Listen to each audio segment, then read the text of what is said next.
इस वक्त की बड़ी खबर आपको बता देते हैं। संसद परिसर के बाहर जमकर हंगामा हो रहा है। इसी के खिलाफ विपक्ष का हल्ला बोल, हाथों में एफिडेविट लेकर नेताओं का प्रदर्शन। मल्लिकार्जुन खड़गे, अखिलेश यादव इसमें शामिल हैं। ईसीआई के खिलाफ महाभियोग प्रस्ताव लाने पर विचार संभव है। इस वक्त की बड़ी खबर आपको बता दे रहे हैं।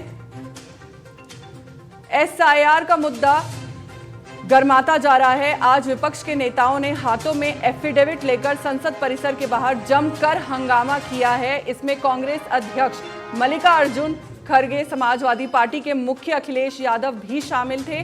सूत्रों के अनुसार विपक्ष मुख्य चुनाव आयुक्त के खिलाफ महाभियोग प्रस्ताव लाने पर विचार कर सकता है। हमारे साथ ज्यादा जानकारी के साथ जुड़ चुके हैं फोन लाइन पर consulting editor TNP news Govind Thakur ji. Govind ji, मेरा आपसे सवाल यह है कि इस पूरे मामले पर, इस पूरे खबर पर क्या कुछ आप कहना चाहेंगे?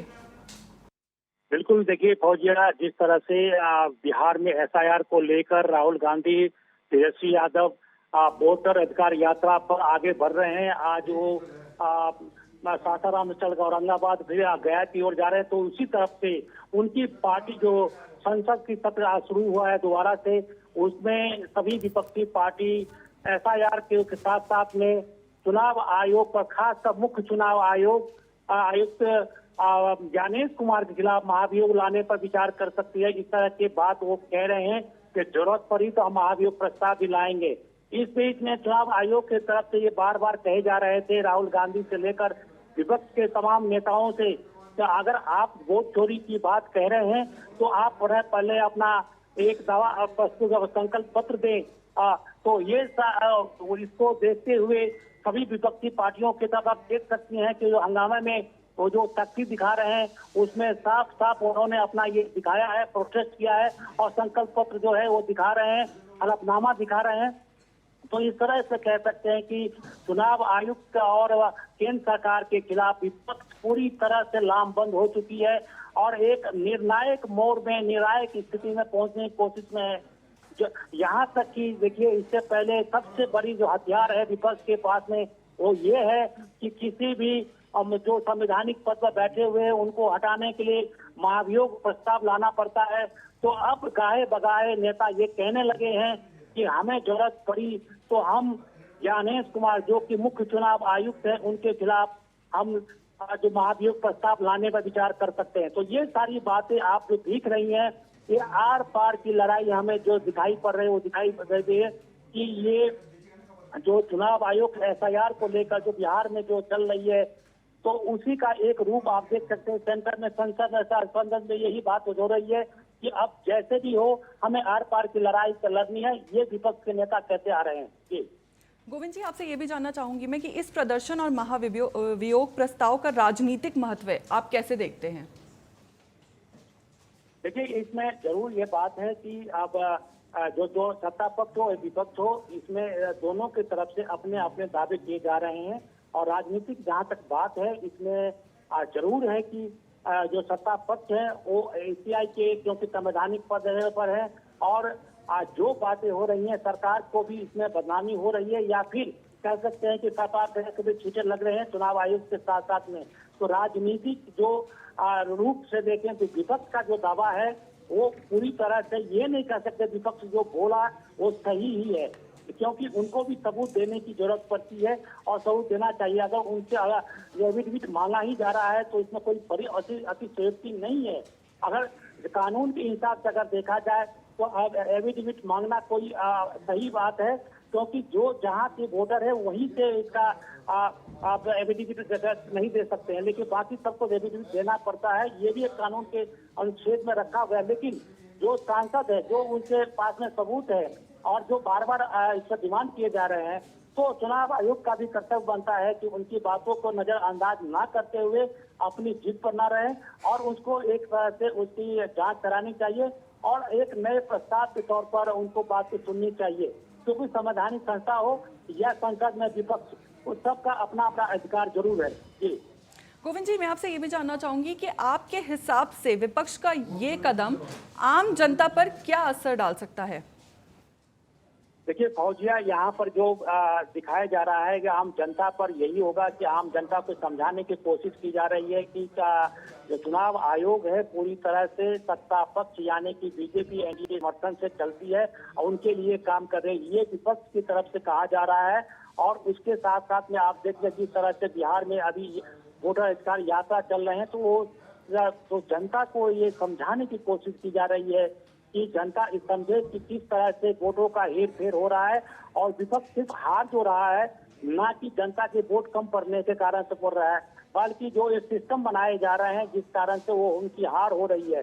तो आगे जो भी रिजल्ट आएगा अगर विपक्ष का कमजोर पड़ती है तो विपक्ष की ओर से कहा जाएगा कि हमने नहीं, जनता ने हमें नहीं हराया, बल्कि सिस्टम ने सरकार के द्वारा जो एजेंसी के तौर पर ये काम करवाए जा रहे हैं उसके द्वारा वो हारे हैं। तो हार से बचने के लिए भी उनका एक हथियार हो सकता है।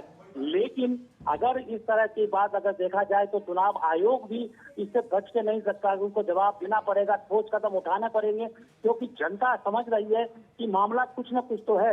अगर ऐसा नहीं होता तो अगर कोई सांसद या कोई जो संवैधानिक पद पर हैं, बने हुए हैं, उनके खिलाफ भी कानूनी कार्रवाई हो सकती है, तो फिर उनके पर एफआईआर करवा सकता है और उनको गिरफ्तारी हो सकती है, कार्रवाई हो सकती है। तो आखिर अभी तक चुनाव आयोग ने इस पर पहल क्यों नहीं की है?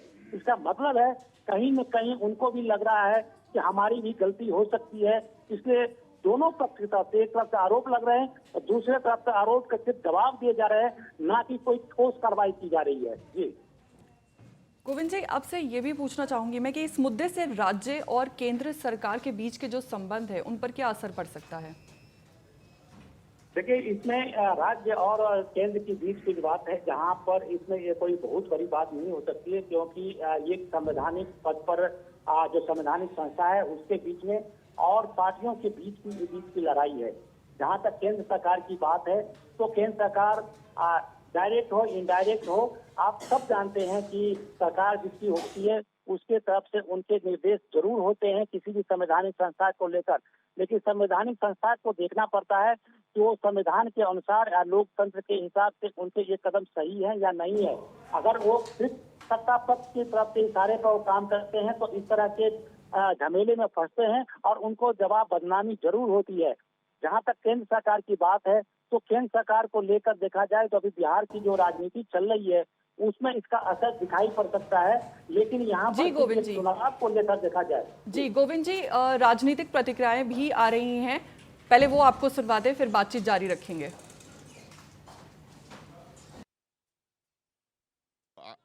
आशंकाएं हैं, जो लोगों के दिल में डाउट्स हैं, जो डिस्क्रिपेंसीज और जो एनोमलीज बताया गया अलग अलग देश भर में, लोग वीडियोस डाल रहे हैं, लोगों को कह रहे हैं कि ये देहांत हो गए, उनके इलेक्टोरल लिस्ट से नाम हटाए गए, लेकिन वो देखा गया है कि वो लोग आके मीडिया के सामने कह रहे हैं कि हम जिंदा हैं। एक एक घर में 200 वोट दिखाए गए हैं। माधेपुरा बेंगलुरु सेंट्रल लोकसभा कॉन्स्टिट्यूंसी की माधेपुरा असेंबली कॉन्स्टिट्यूंसी में एक असेंबली कॉन्स्टिट्यूंसी में 1 लाख से ज्यादा वोट में फेरबदल हुआ, घपला हुआ है, उसका कोई जवाब ये देते नहीं है। भाजपा का स्पोक्स पर्सन बन के उनके तौर तरीके से ये लोग काम करते हैं, उसी तरह से जवाब देते हैं। जो बीजेपी के स्पोक्स पर्सन ने जो जिस तरह से पहले प्रेस कॉन्फ्रेंसेस की थी, जो इश्यूज उठाए थे, जिस तरह से बात कर रहे थे, वही टोन और टनर में ये बात कर रहे थे, ये बिल्कुल अनएक्सेप्टेबल है। कंप्लीटली इम्पार्शियल सीईसी चाहिए, इम्पार्शियल इलेक्शन कमीशन चाहिए और फ्री एंड फेयर इलेक्शन इस देश में चाहिए। अगर नौबत आती है, जरूरत पड़ती है डेमोक्रेटिक प्रोसेस में, पार्लियामेंट्री डेमोक्रेसी में जो भी हथकंडे हैं उसको अपनाने के लिए हम रेडी हैं। जो डेमोक्रेसी में जो भी हथकंडे हैं, जो भी वेपन्स हैं, जो भी हम इस्तेमाल कर सकते हैं, जो भी रूल्स के तहत इस्तेमाल कर सकते हैं, वो इस्तेमाल करने रेडी होते हैं जरूरत पड़ी तो। जी कांग्रेस में चर्चा हुई है? नहीं, अभी कोई बात हुई नहीं है, लेकिन जरूरत पड़ी तो हम कुछ भी कर सकते हैं। सैयद नासिर हुसैन सर